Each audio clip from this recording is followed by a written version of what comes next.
We're going to start with the future of Mesut Ozil. Mikel Arteta said last week that his future could be decided in a matter of days. What are you hearing?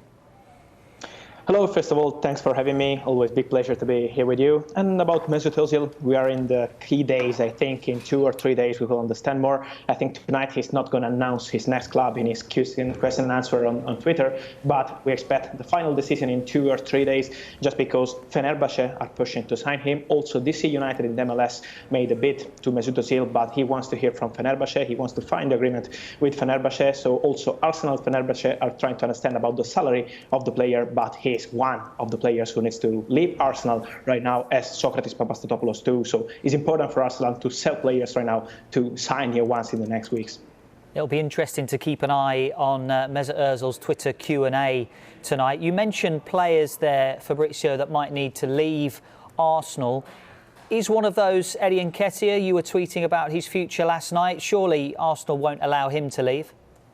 Yes, because there were many rumors about Nketiah, also about West Ham. They are looking for a striker after selling Haller to Ajax, so it's normal they are looking to this kind of talents of young strikers for West Ham, but Arsenal won't let him leave in this moment. He's not leaving Arsenal. For sure he's staying till the end of the season, then they will decide about his contract, also because as he's going for Balogun, also for Nketiah, they have to discuss with his agent, but at the moment he's not leaving the club, so Arsenal are keeping Nketiah. Fabrizio, a couple of Arsenal outgoings there. What about possible incomings? We've been discussing Julian Brand this morning. The newspapers are linking him with a move to Arsenal. Can you see, so 2 questions here, can you see him leaving Borussia Dortmund in this window? And if so, is Arsenal a possible destination for him? I think it's so difficult. Also because, first of all, when we talk about German clubs, it's never easy to negotiate in 2 or 3 weeks, so it won't be easy in this case. And also we have to remember that Borussia Dortmund idea is always not selling players in January. So first of all, we have this kind of issue, but also we have to remember that with the injury of Axel Witsel, it will be really difficult to sign Brandt in this moment. So for sure, Arsenal following the player by many months, but at the moment I see it really difficult to sign him in January, and I expect Borussia Dortmund to keep this squad and not letting him leave. So I think Brandt is a difficult target for Arsenal. Well, what about Moises Caicedo? Because a lot of Premier League clubs have been linked with him, but it appears he won't be going to Manchester United. Is that right? Is that right? Yes. Also because Manchester United were controlling the situation, talking with his agent, with the player for many weeks. Then they were trying to decide about the young policy they have, just because they signed Pellistri and also Amad Diallo. So spending like 6, 7, 8 million euro on another young player is not part of their strategy. So at the moment they are not going for Caicedo, also if they were talking with his agents. So I expect him to move to the Premier League, also because he received some bid from Italy, from the MLS with Atlanta, but he always had a dream to join Premier League football. So Brighton are trying. They made an official bid some days ago. Also Newcastle are trying to talk with his agents. It's an open race at the moment for Caicedo. We are talking about a talented midfielder, so many clubs are interested, but at the moment he has not decided yet his next club, but in the next week I think he will make his final decision.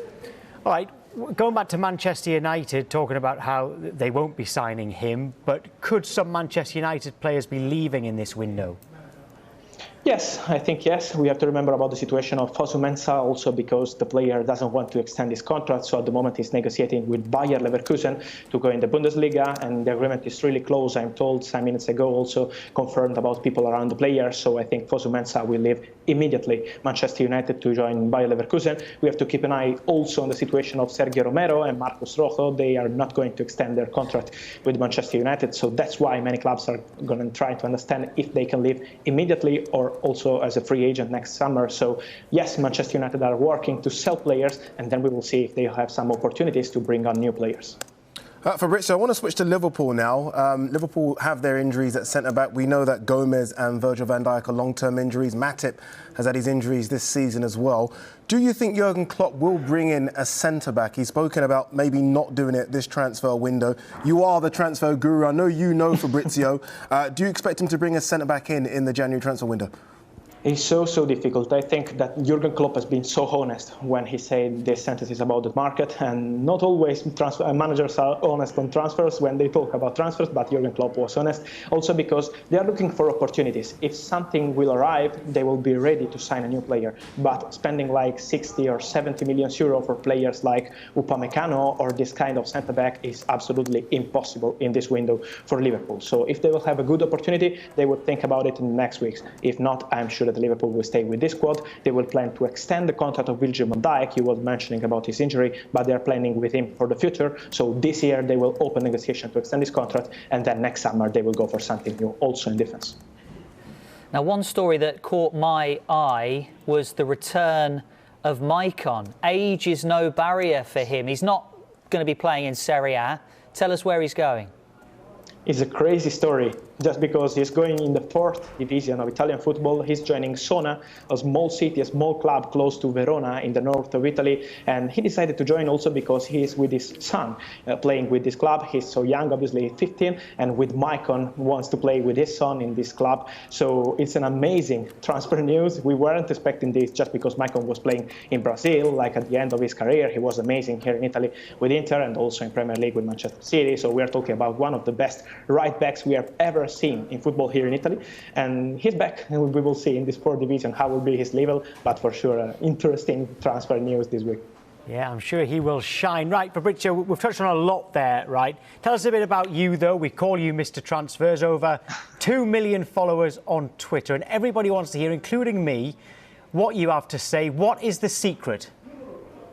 First of all, I want to say thank you for calling me Mr. Transfers. I try to do my best, but I think the secret is always to be respectful. I always stay connected with people 24 hours per day, calling agents and directors and more, and intermediary also, because the secret is that many people are involved in the transfer today. So it's not just club by club or with the player. We have also agents and intermediary and many people involved. So it's getting easier to get info, but it's always important to be connected 24 hours and to be respectful with your sources. So I always try to be respectful, and they know that they can tell me the truth, and I want to share the truth with my followers, never giving fake info. So for me, it's not important to be always the first, but to be always respectful with the people, with the fans, and with people involved in the transfers, of course. So thank you again. It's our pleasure, Fabrizio. Just before we let you go, we want to know your transfer of the week. Should we be keeping an eye out for a certain player or a potential move this week? I think yes, more than in Premier League, because I expect Premier League and Italian football also to move in the last 2 weeks. So I don't expect something big in the Premier League this week. But in the La Liga, yes, also because for the situation of Diego Costa, he left Atletico Madrid, so they need a new striker. And I think the new striker will be Moussa Dembélé from Lyon, so they're going for him. They were thinking also to Arkadiusz Milik. Also, him has been linked with Premier League clubs, but at the moment there is nothing. And now they're thinking about the possibility of signing Dembélé. The agreement is really close. So we have also to see in the next days what's going on with Diego Costa, but we will update also about Diego, don't worry. Fabrizio, great to speak to you. See you this time next week. Thank you. Always a big pleasure. Ciao.